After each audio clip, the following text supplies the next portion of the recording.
शिखा के जन्मदिन पर कपिल उससे शादी का प्रस्ताव देने का मन बना चुका था, मगर उससे पहले ही शिखा की मेडिकल फाइल उसे पढ़ने को मिली और उसका विचार बदल गया। आखिर क्या लिखा था उस फाइल में?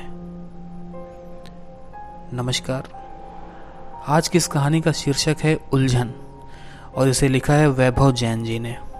तो चलिए शुरू करते हैं। जैसे जैसे शिखा के जन्मदिन की पार्टी में जाने का समय नज़दीक आ रहा था, मेरे मन की बेचैनी बढ़ती ही जा रही थी।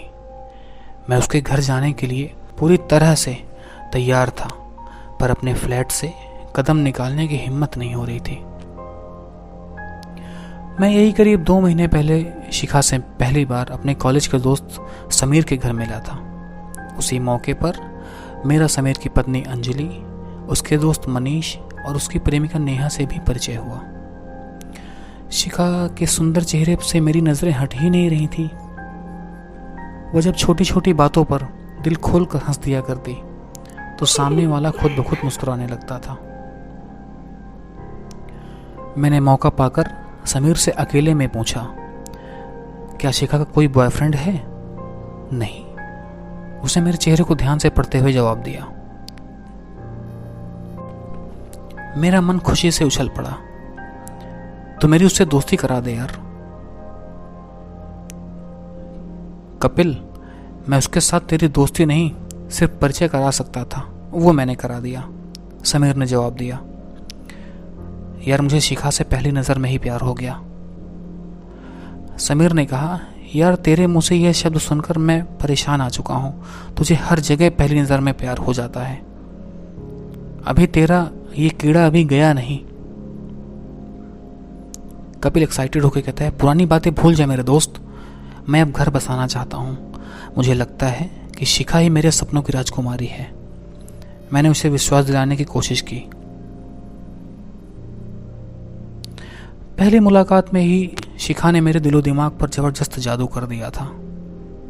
उसे अपना बनाने की चाह ने मेरी रातों की नींद और दिन का चैन छीन लिया था। उस मुलाकात के तीसरे दिन शाम को ही मैं शिखा से उसके ऑफिस के बाहर मिला। वह मुझे देखकर खुश हुई। फिर हम कॉफ़ी पीने एक रेस्टोरेंट में गए। हमारे बीच उस शाम ढेर सारी बातें हुई। हंसी खुशी से बातें करते हुए कब 1 घंटा बीत गया, हम दोनों को पता ही नहीं चला। बाद में उसे उसके घर कार से छोड़ा। मैं खुद उसके मम्मी पापा से मिलना चाहता था, क्योंकि मेरे लिए उन दोनों का दिल जीतना बहुत ज़रूरी था। शिखा अपने माता पिता के साथ 3 कमरों के फ्लैट में रह रही थी। उसकी मम्मी के कमर दर्द और पापा के बागवानी के शौक के बारे में मैंने पूरी दिलचस्पी के साथ ढेर सारी बातें करके दोनों के दिल में अपनी जगह बना ली। मेरे अच्छे व्यवहार का जादू उन दोनों के सिर चढ़कर बोला और फिर उन्होंने मुझे रात का खाना खिलाकर ही विदा किया। कुछ दिनों बाद शहर के नामी डॉक्टर से मैंने शिखा की मम्मी का इलाज कराया और उनकी दवा से उनको फ़ायदा होने लगा। अगले संडे की शाम मुझसे बागवानी पर एक पुस्तक भेंट पाकर शिखा के पिता ने मुझे बड़े अपनेपन के साथ छाती से लगाया, तो मुझे अपना मंजिल का रास्ता आसान लगने लगा। मेरे थोड़ा सा आग्रह करने पर शिखा कुछ दिनों बाद मेरे साथ बाहर घूमने चली आई। मैं उसका दिल जीतने का वह मौका नहीं चूका। जब मैंने अचानक उसे गुलाब के फूलों का गुलदस्ता भेंट किया तो वह खुशी से फूली नहीं समाई। धीरे धीरे हमारे बीच मिलना जुलना बढ़ता गया। उसे अपने साथ खुश देखकर मेरा दिल कहता कि वह मुझसे शादी करने के लिए जल्दी राजी हो जाएगी। एक दिन शिखा ने मुझसे एक सवाल पूछा, तुम्हारे जैसा सुंदर सुशील कमाऊ लड़का अब तक बिना गर्लफ्रेंड कैसे? मैं काफ़ी डर गया। फिर मैंने अपने मन को कंट्रोल में करते हुए उसको जवाब दिया, शिखा, मेरी जान पहचान तो बहुत सारी लड़कियों से है, पर कभी कभी मुझे भी यह सोचकर बहुत हैरानी होती है कि मेरी ज़िंदगी में आज तक मेरे सपनों की राजकुमारी क्यों नहीं आई। शिखा थोड़ा शर्माते हुए बोलती है, सपनों की राजकुमारी या राजकुमार कम ही मिलते हैं कपिल। कपिल ने पूछा, मुझे क्या मेरे सपनों की राजकुमारी मिलेगी? मैंने प्यार से उसकी आंखों में झांकते हुए कहा। इतना सुनते ही शिखा शर्मा गई और कह रही, मुझे क्या पता। मैं अगले दिन ऑफिस बहुत खुश मूड में पहुंचा। मेरी सहयोगी रितु मेरे चैम्बर में आई और बोली, शनिवार और रविवार को कहाँ गायब थे कपिल? तबीयत ठीक नहीं थी क्या तुम्हारी? उसकी नाराजगी देखते हुए मैंने उसके गाल पर एक छोटा सा किस किया। उसने कहा, इस शनिवार को मेरे साथ रहोगे या मैं और कोई प्रोग्राम बना लूं? मैंने उसकी कोई बात का जवाब नहीं दिया और अपने काम में लग गया। शिखा से मैंने पिछले दिन झूठ बोला था। अब तक बहुत सारी लड़कियां मेरी गर्लफ्रेंड रह चुकी थी, पर शिखा उन सब से बहुत बेहतर थी। अच्छी पत्नी बनने के सारे गुण उसमें मौजूद हैं। मैंने मन ही मन उसे शादी करने का पक्का फैसला कर लिया।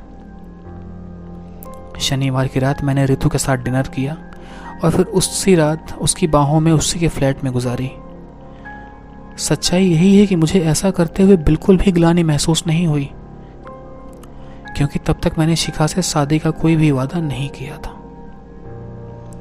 वैसे 2 हफ्ते बाद आए रविवार को शिखा के सामने शादी का प्रस्ताव रखकर मैंने इस कमी को भी पूरा कर दिया था। तुम्हारे बिना मुझे अपनी जिंदगी अधूरी सी लगने लगी है शिखा। तुम हमेशा के लिए मेरी हो जाओ, मेरे सपनों की राजकुमारी। मैंने उसकी आंखों में प्यार से झांकते हुए कहा। शिखा का जवाब आया, जिंदगी की राहों में तुम्हारी हमसफर बनकर मुझे बहुत खुशी होगी कपिल। इन शब्दों में उसकी हाँ सुनकर मेरी खुशी का ठिकाना ना रहा। हमारे बीच यह फैसला हुआ कि 3 दिन बाद शिखा के बर्थडे पार्टी पर हम शादी करने के अपने फैसले से सबको चौंका देंगे और सबको सरप्राइज भी देंगे। अगली रात 9 बजे के करीब बिना सूचना दिए समीर, अंजलि, मनीष और नेहा मुझसे मिलने मेरे फ्लैट पर आए। मेरी तरफ नीले कवर की एक फाइल बढ़ाते हुए मनीष ने बहुत गंभीर लहजे में कहा, कपिल, इस फाइल को पढ़ो। फाइल पढ़कर मुझे मालूम पड़ा कि शिखा की मेडिकल फाइल थी। उसने करीब 10 महीने पहले नींद की गोलियां खाकर सुसाइड करने की कोशिश की थी। इस फोटो में शिखा के साथ उसका प्रेमी राजीव खड़ा था।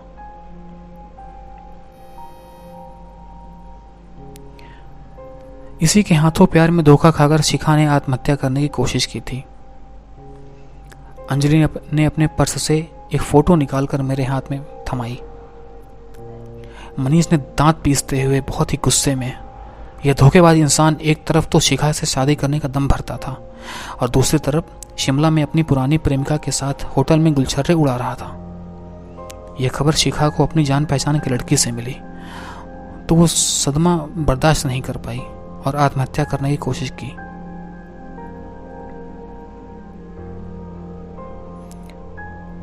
समीर ने गुस्से से लाल हो रहे मनीष को शांत कराया और मुझसे कहा, शिखा के अंदर वैसा दूसरा सदमा सहन करने की ताकत नहीं है कपिल। अगर तुम्हें लगता है कि तुम उसके प्रति जिंदगी भर वफादार नहीं रह पाओगे तो कल उसके जन्मदिन के पार्टी में मत आना। उसे दुख तो बहुत होगा पर हम उसे संभाल लेंगे। अंजलि ने भी मुझसे बहुत ही भावुक लहजे में प्रार्थना की, कपिल, फैसला सोच समझ कर लेना। अगर शिखा के हित के खिलाफ जाने वाला कोई रिश्ता आज भी तुम्हारी जिंदगी में बना हुआ है तो उसे आज रात जड़ से खत्म कर देना, हमेशा के लिए।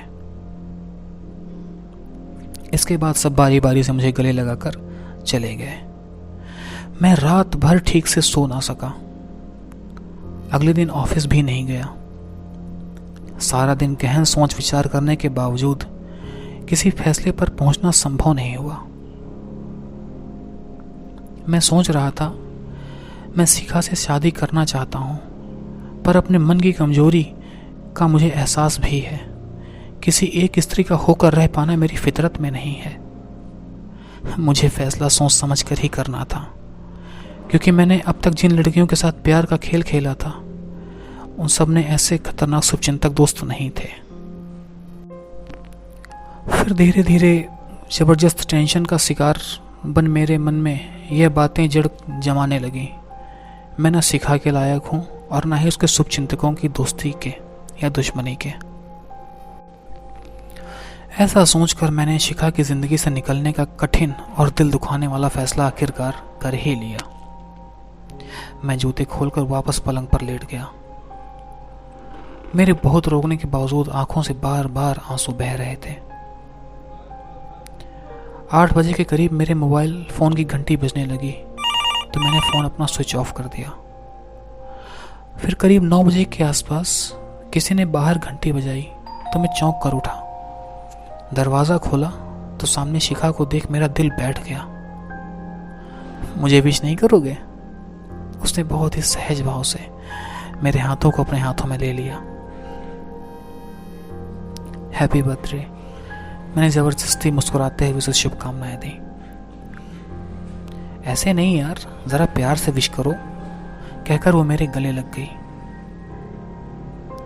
Happy birthday my love.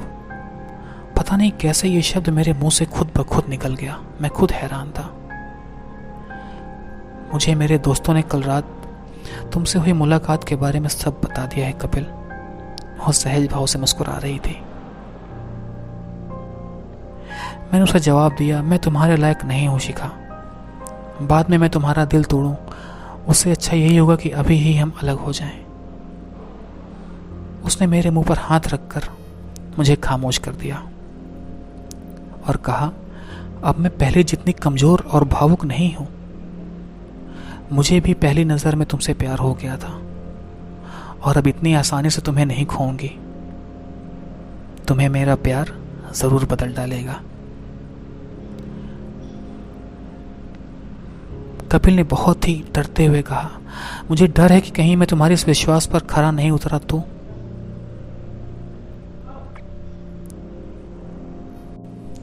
शिखा ने बड़े प्यार से जवाब दिया, मेरे इस विश्वास के कारण को समझ लोगे तो ऐसा नहीं कहोगे।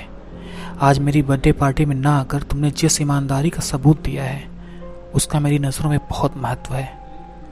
यही ईमानदारी तुम्हारे अंदर भावी बदलाव का बीज बनेगी कपिल। यह कदम तो मैंने तुम्हारे शुभचिंतकों की धमकी के डर से उठाया था। मेरे होंठों पर उदास सी मुस्कान उभरी। वे मुझे बहुत प्यार करते हैं पर तुम्हें धमकाने का उन्हें कोई अधिकार नहीं था। मैं सचमुच तुमसे दूर नहीं होना चाहती हूँ, कहकर वो मेरे गले लग गई। मैंने भी उसे बहुत ही मजबूती के साथ अपनी बाहों में कैद कर लिया। उस पल मेरे दिलो दिमाग में कोई उलझन या अनिश्चितता बाकी नहीं बची थी। उसकी आंखों में लहरा रहे प्यार के सागर को देखकर मुझे विश्वास हो चला था कि भविष्य में कोई ऋतु मुझे कभी लालच दिखाकर शिखा के प्रति बेवफाई करने को मजबूर नहीं कर सकेगी। बस इतनी सी थी ये कहानी। अगर आपको ये कहानी पसंद आई तो मेरे चैनल को सब्सक्राइब करें और नोटिफिकेशन बेल को ज़रूर दबाएं। और ये कहानी आपको कैसी लगी कमेंट सेक्शन में ज़रूर बताएं। Thank you.